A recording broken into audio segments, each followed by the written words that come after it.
Samantha! Can you talk to me for a little bit? Tessa, perfect timing. I'm just on my break. What's up? So, I'm at your place right now, and we need to talk about, well, the chaos here. Wait, what? You're in our house? How on earth did you get in? Chill, the door was locked. I used the spare key you guys gave me, remember? Spare key? I don't recall giving you one. Remember when you jetted off on that getaway and needed someone to cat sit? Your hubby handed it over then. Oh, vaguely. But didn't he ask for it back? Nope, we never talked about it again. Anyway, forget the key. Your fridge is what's bugging me. You're at work and there's nothing prepped for dinner. I make dinner fresh when I get home. Beats reheating stuff, don't you think? Sure, if you had the time. But you're clocking out at the same time as my son. Can you actually rustle up a decent meal that quick? Sometimes I prepare ahead, sometimes I don't. He's cool with it either way. Your freezer's empty too? What's the plan for tonight? Oh, my husband's on chef duty tonight. He's grabbing groceries after work. Both of you cooking? And you've roped my son into this too? Yeah, we're a team. We both have jobs, so we share the kitchen duties. Excuse me? Since when does my son play house chef? You know there are roles in a marriage, right? Look, we've talked it over. It was his idea to share the load, and honestly, his cooking's to die for. This is utterly irrelevant, Samantha. I gave my blessing to your union with my son under the impression that you would be his rock, his unwavering support system, ensuring his happiness was paramount. And now I stand here, feeling utterly deceived by your actions. But Tessa, it's about mutual support in this household. We've chosen to stand shoulder to shoulder, sharing life's burdens equally. And I abhor that very notion. Yet this is our home, not yours. Within these walls, we are free to live as we choose, without the need for your approval or oversight. That may be, but today you will assume the role of chef. It's your duty to prepare a meal for him. Could we perhaps discuss this with my husband first? After all, it was his initiative. In fact, why don't you address your concerns with him directly? Especially since you seem so perturbed by his involvement in the kitchen. Are you truly considering defying the wishes of your husband's mother? It's not defiance I'm advocating for. It is a recognition that the ancient notion of women's sole purpose being to serve men in the home is outdated. Outdated? Samantha, I have neither the time nor the patience to school you on the fundamentals of family dynamics. You will heed my instructions or you will face the consequences. Henceforth, I shall make it my daily duty to oversee your culinary efforts. You intend to come here every single day? Indeed, it has become a necessity. I must ensure that you're preparing the most nutritious meals for my son, to keep him robust and in good health. I refuse to allow you to serve him anything that's been frozen or is less than wholesome. If you wish to spare me the inconvenience of this daily supervision, then I suggest you start fulfilling the role of a wife as I envision it, and allow my son the comfort he deserves. Hey Samantha, do you not have any ice cream here? I haven't been buying ice cream for a little while now. Neither of us have been eating it lately, so there's no point in having it when it'll probably go to waste getting freezer burn. Then when you finish work today, make sure to buy some ice cream to bring home. And it can't be any of that cheap stuff, okay? I want it to be the most expensive stuff they have at the store so that I know it's good quality. And that I ask you to buy you 2 tubs of it. I want there to be enough for me as well. And my son deserves ice cream at all times because that's his favorite treat. Tessa, does this mean that you're back inside our house again? I am, but what does that mean to you? My husband told you to give them that duplicate key back, didn't he? Have you still not given it to him? What's wrong with me holding on to it longer? I'm your mother-in-law, after all. And it was him that gave me this key in the first place back when you went on vacation. And that was because we were both gone for a while and needed someone to check up on the house and our cat. But right now, you keep coming to our house every single day. And you just coming in like that all the time is a bit embarrassing. I'm sorry, but you're really going to have to give that back to us and stop intruding on our lives, okay? And just tell me outright that I'm causing you troubles, okay? But look, Samantha, I'm not going to stop coming to your house whenever I want. Until you've proven to me that you can make meals for my son every day and good meals at that. I'm going to have to keep coming back to check up on you. And since you told me your concerns, I've been making food for him every day. I don't think I've eaten any of his cooking for a week now because of the changes you've asked for. I've even gotten all the things I need to make him some chili tonight for dinner. Well, about that, I threw all the ingredients in that away. What? Samantha, are you really going to force my son to eat something as disgusting as chili? I took a sip of the soup you had already made for it, and it was gross. So gross, actually, that I had to get into your wine cabinet and take a swig from something in there. Is that right? I've been making it since yesterday, and when I tasted it, the flavor was perfectly fine. And now you've gone into the wine cabinet? Tessa, I'm not sure which bottle you took a drink out of, but those are not cheap. And I had to drink that wine only because you don't know a thing about cooking. I don't even like wine that much, so I had to spit a lot of it out after. Your flavor palette is worse than that of a baby's. Ugh, I wonder if all of this is because of how you were raised. You were only raised by your father, so you never learned the correct way to cook and how to know if it's good tasting or not. My dad always made me some of the best dishes in that house, and because of that, I have been able to learn a lot about cooking and how to do it right. I even took some classes in college for culinary arts so that I could be on par with my dad's cooking. Haha, you think that having learned about cooking from him will have made your palate any better. I think that your dad was just bad at cooking, and so your palate was skewed. Why are you saying things like that? What help does that do in our current situation? I'm sorry, but I'm not cooking food for you in my house, am I? So stop complaining about it all and just go home. None of this is affecting you in any way, so stay out of our business, please. Well, I'm telling you right now that I'm here to help you do your job, right? I've been thinking this about you for a while now, but although you are my son's wife, there is nothing about you that makes you worth being married to. So if you'd like me to start thinking differently of you, then maybe it's time you start doing things for me too. Is this your reason for throwing out today's meal? That couldn't be my reason for it. Don't think of me as some kind of monster, okay? That is very rude of you. I went and tasted that food for your sake and my son's. I'm afraid of you feeding my son garbage. And garbage needs to be thrown out because it cannot be saved. But was there any point to throwing out the food and ingredients that I've already put together for tonight? Even if you don't want my husband eating that chili, I would have still eaten it. I don't like people wasting food like that when the prices of it all are going up. If I weren't to throw it out now, I'm sure you would have forced my son to eat it when I'm not around. And my son is far too nice a man to tell you to make him another dish when the food you've cooked is so bad. So I just saved him today from having to worry about throwing up all over the dining table. Then why not next time you and I work together to cook something up for dinner? That way you can show me how to cook a proper meal, and you can see what your son says about it in person. Why should I have to cook with you? My husband tells me that my cooking is delicious. I hear from him every time. I'm sure that he's happy with what I cook, and he says thank you for it. So I want to see if what you helped me make is any better. I've noticed, though, that you always head home right before my husband gets home, right?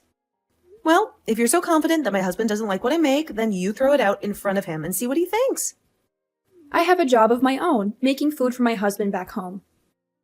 I do not have the time to be around your house all dang day. Just like I have been, I'll be coming over every day to check what food you're making and see if it's any good, and any day that I'm not able to come over. Do not make my son cook for you. I'll ask him to make sure that you're staying in line, because the moment you take a step out of line, I'll be on you. Tessa, are you in our house right now? Yes, I sure am. And aren't you at work right now, though? How would you know that? I'm just getting into your house. because I just saw you on the security camera to our house. No way, have you been watching me this whole time? I had the camera installed a while ago to watch our cat while we were at work. If you don't like being seen through it, then stop coming into our house uninvited. If you have the money to spend on a stinky cat, then you have the money to start saving for a baby, right? Well, you are always working alongside my son, so you could never have the time to have a baby. Don't tell me that you're the kind of person that doesn't want kids. I do want kids. Then why haven't you quit your job yet and stayed at home full time? I think that women are a lot more happy being at home, doing chores and raising kids rather than working a job. And I'd be happy if you left me to decide for myself when I want to have and raise kids. You saying things like that all the time will see your healthy eggs go to waste and rot away. You could have said that in a way that was a bit less horrific. Well, I'm just telling you the truth. The way I see it, and another thing. What the hell is this that you've made for dinner? It looks like something someone vomited out. Are you talking about the beef stew that I've made? That's it. When I got a glance of the nasty soup sitting in that bowl, I wanted to vomit. When are you going to be able to cook a decent meal for my son?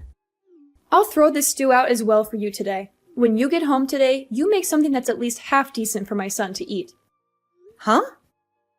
Is my husband not home right now? Huh? What do you mean? I'm talking about your son right now. He should be at work like you, right? Today is a Tuesday, so the two of you should be getting into another week of work. No, today he has the day off because he had to go to work extra late last week, and so was given the day off as a present. What? So you're telling me he's home right now? I'm sure that you're going to get upset when you hear this. But today I was having my husband cook us our dinner, and my husband told me around lunch today that he had made beef stew for us to eat tonight. Stop making jokes about this. When I came into the house, the only thing here was your cat. Are you trying to get me all worked up by making up lies like that? I knew it. Nope, I'm telling you the truth right now. There was just a noise. It's saying that you've seen my messages, but you're not replying to me. What happened to you? Could this mean that my husband really is there with you?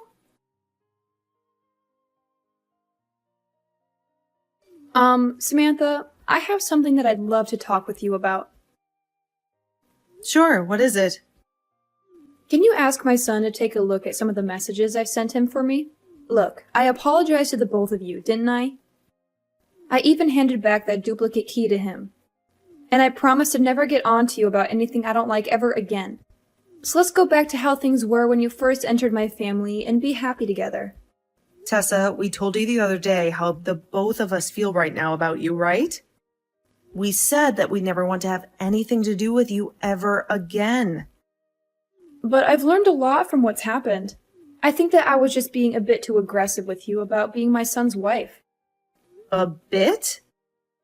No, actually, I was being very aggressive with you, wasn't I?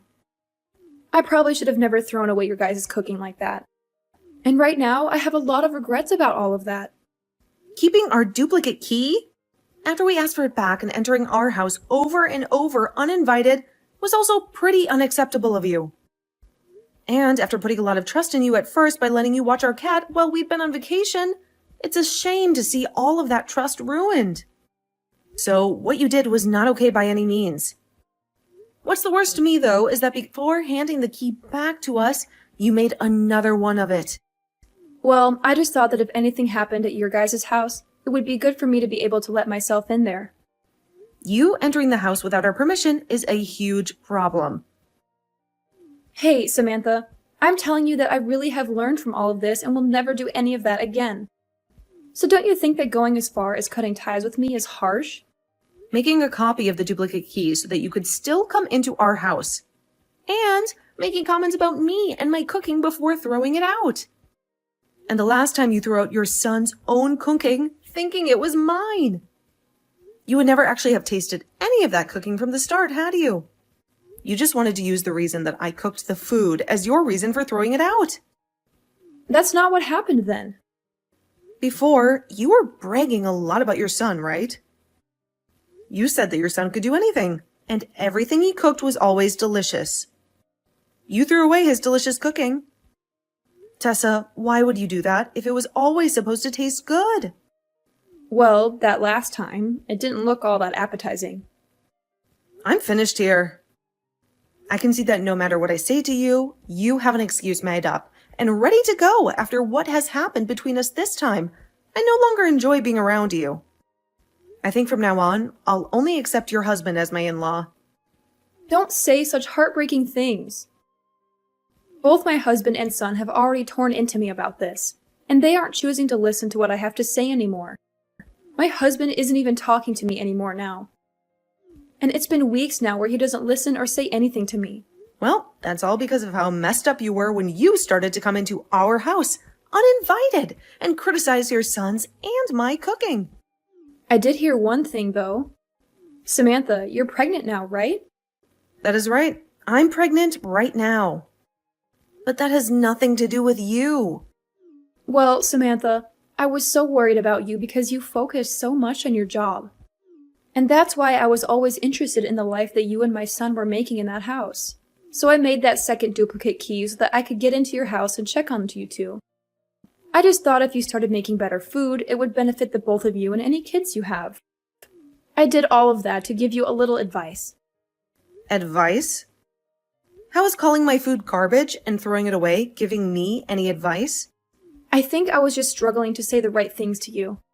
Even after my husband and father-in-law tore you a new one, you still haven't learned any lessons, have you? I have, and that's why I'm talking to you right now. This is all too strange, because for the last while now, all I've heard coming out of your mouth are sad excuses for why you did such horrible things. I'm sorry about that.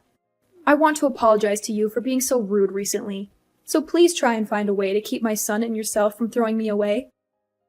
I'd love to be able to meet my grandchildren when they're born, and blaming everything on me like you guys are is too much. If you didn't want to be blamed for everything like you are now, then maybe you should have shut your mouth and been a responsible adult. We trusted you up until the point that you started entering our home without our permission. I was thinking that you and I could have become even closer then. However, you have shown us your true intentions from your actions and made it clear that you don't respect my husband and I. So I don't think I'm going to bother with you anymore. Is that so? Well, if that's the case, then I have something for you. After all of the apologies I've given to you, there has been no forgiveness. So I'm thinking that you're the mess-up one in all of this. So I'm going to make it my main goal to fix that awful attitude of yours before I pass away. We aren't going to be seeing one another anymore. So, how are you going to fix my attitude? Could this mean that you made more than just one duplicate key that you're still holding on to? And what if I do have more? Do you have a problem with that? We changed our lock. Then I'll break in through your windows. You guys have a single-story house, so it's not hard for me to get in there. Stop that. We've already moved out of that house. So all you're going to be doing is getting into trouble with the law? Huh? You guys moved? Yes. We understand that you still knowing where our house was meant that there was a chance of you coming back. And we're going to be having our first baby here soon. So we'd like a place where we can focus on raising our baby with no outside distractions. Where did you guys move to? Are you brain dead, Tessa? Why would I tell you that? And don't bother your husband about it because he doesn't know the address either. And if you try to come to our house in any way, my husband is going to come to you and help you understand where the line is at. Samantha, I'm sorry. No matter what you try and say about things now, it's way too late. You even started saying that you'd go as far as breaking into our house through the window. At this point, even if you told me the best apology, I'm not going to let you near us. Well, that was just because I thought I was getting into a pickle with you guys there. That wasn't meant to be anything serious.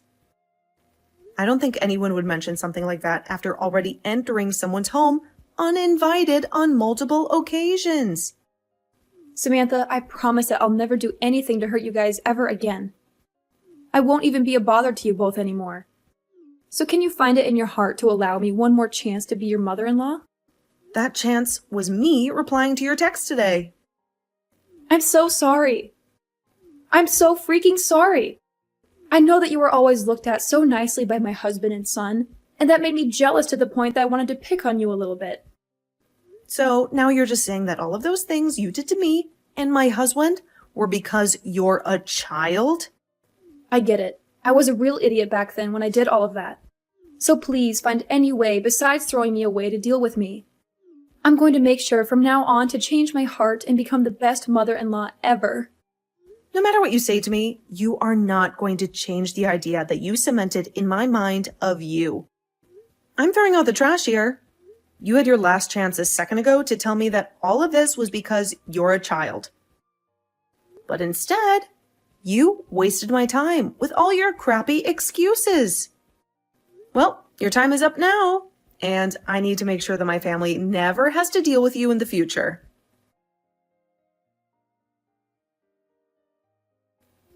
From that day on, silence was my only companion where Tessa's calls used to be. I believe my message is clear. My decision is final, and no amount of flimsy excuses will sway me.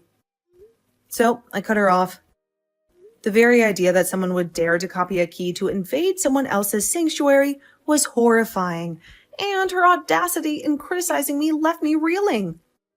However, when confronted by both of her husbands, who expressed disdain for her actions, she began to crumble from her once respected role as mother-in-law, fear evident in her eyes. I had hoped for harmony, a bond I had never known, but now I had that burden lifted. She claimed to see a worthy wife in me, a reason to bless our union, but her eyes never reflected those words. If she had chosen honesty over deception, we could have avoided this abyss. Now, supported by my husband and his father, I hold fast to my resolve, assured that I need not cater to anyone's interests but my own. Tessa, now a shadow, moved in silence, her world reduced to chores and corners. Her husband, a distant person, did not listen to her pleas, did not comfort her to tears. At their age, perhaps it was merciful to let her be, although I was surprised that he remained after her betrayal. For now, she must live in silence, her family duties being her only solace. It's been months since we changed addresses, and as I begin maternity leave, I'm enjoying the calm before the storm of motherhood.